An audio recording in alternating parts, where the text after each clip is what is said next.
Praise the Lord. Hallelujah, സ്തോത്രം.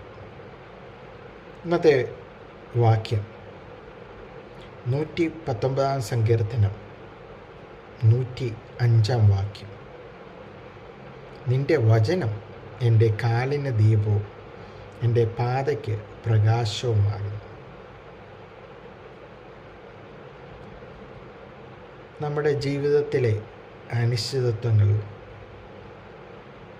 പ്രതികൂല സാഹചര്യങ്ങൾ നമുക്ക് ഉറപ്പ് നൽകുന്ന ഒരു വാക്യമാണിത്.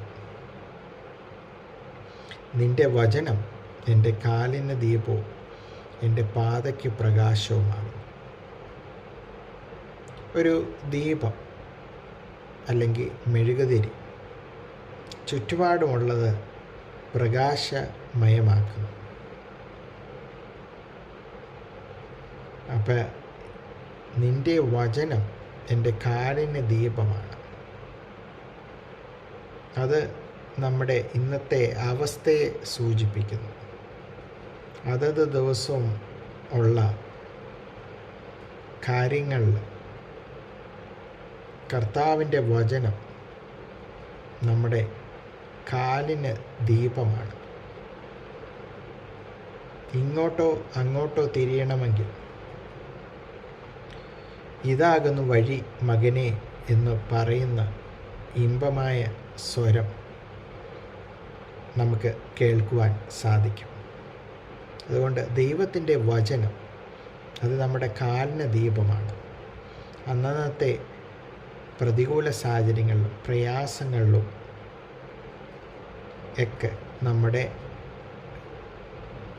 ദീപമായിരിക്കുന്ന ആ വചനത്തെ നമുക്ക് മുറുകി പിടിക്കാം.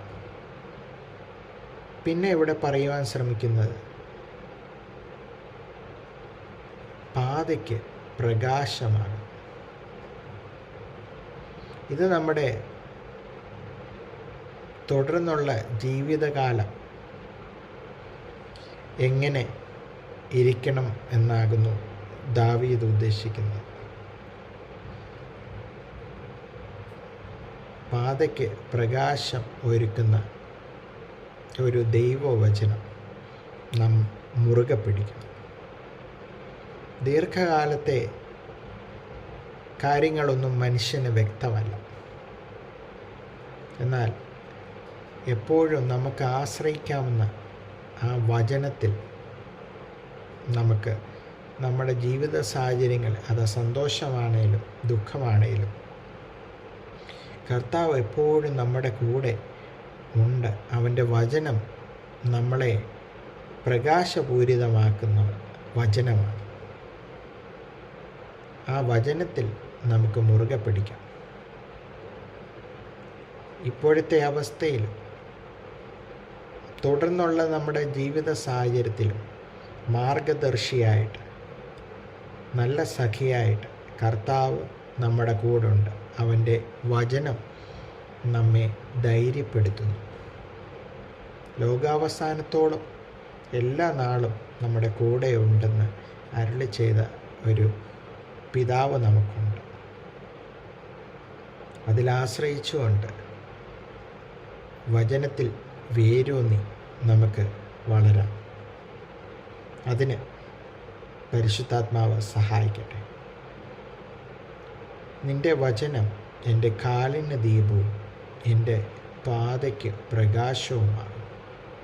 അന്നുള്ള ജീവിതത്തിലും തുടർന്നുള്ള നമ്മുടെ ജീവിതയാത്രയിലും കർത്താവിൻ്റെ വചനം നമ്മളെ ശക്തീകരിക്കുന്നു, ബലപ്പെടുത്തുന്നു. അത് രോഗാവസ്ഥയിലായിക്കോട്ടെ, ദുഃഖത്തിലായിക്കോട്ടെ, സന്തോഷാവസ്ഥയിലായിക്കോട്ടെ, എല്ലാ നാളും നമ്മുടെ കൂടെയുള്ള ഒരു ദൈവം നമുക്കുണ്ട്. അവൻ്റെ വചനത്തിൽ ആശ്രയിച്ചുകൊണ്ട് മുന്നേറാം. അതിന് ദൈവം തമ്പുരാൻ നമ്മളെ എല്ലാവരെയും സഹായിക്കുമാറാകട്ടെ. ആമീൻ.